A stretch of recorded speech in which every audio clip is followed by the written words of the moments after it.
Gaza में Israeli सेना अपने सबसे बुरे दौर से गुजर रही है। इजराइल की बड़ी बड़ी बटालियन गाजा में आकर हमास के हमलों के आगे टिक नहीं पाई, जिसकी वजह से नेतन्याहू ने कई ब्रिगेड्स को इजराइल वापस बुला लिया। लेकिन इसके बावजूद गाजा के हर कोने में आईडीएफ के ऊपर मौत मंडरा रही है, और वो मौत हमास के लड़ाके हैं, जो एकदम से गोरिल्ला स्टाइल में इजरायली फौज पर अटैक करते हैं और फिर गायब हो जाते हैं। और इस जंग में गाजा के तमाम छोटे बड़े प्रतिरोधी समूह एक साथ मिलकर आईडीएफ पर हमले कर रहे हैं।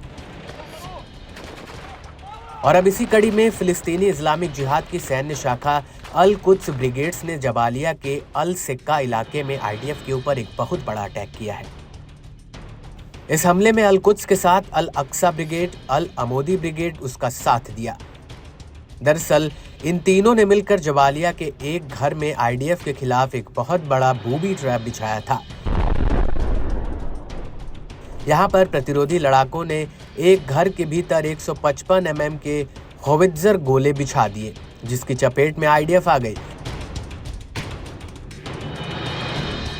अल कुद्स ने इस हमले का एक वीडियो भी रिलीज किया है, जिसमें 2 लड़ाके गोलों को एक बोरे में भरकर मिट्टी में दबा रहे हैं और इस बारूद को एक रिमोट कंट्रोल में किसी दूसरे घर में कनेक्ट किया जाता है। और इसके बाद वीडियो में दूर आईडीएफ के कुछ सैनिक इस घर में घुसते हुए नजर आ रहे हैं। और इसके तुरंत बाद रिमोट कंट्रोल लिए बैठा हमास का एक लड़ाका बटन दबाकर बारूद को डेटोनेट कर देता है, जिससे घर में जोरदार धमाका होने लगता है।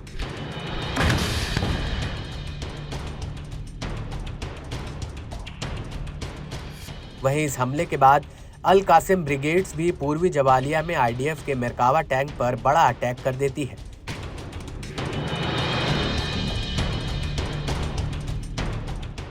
यहाँ पर अल कासिम के लड़ाके मेरकावा टैंक के रास्ते में बारूद बिछा देते हैं, और जैसे ही आईडीएफ के टैंक इसके करीब आते हैं वैसे ही ये बारूद फट जाता है।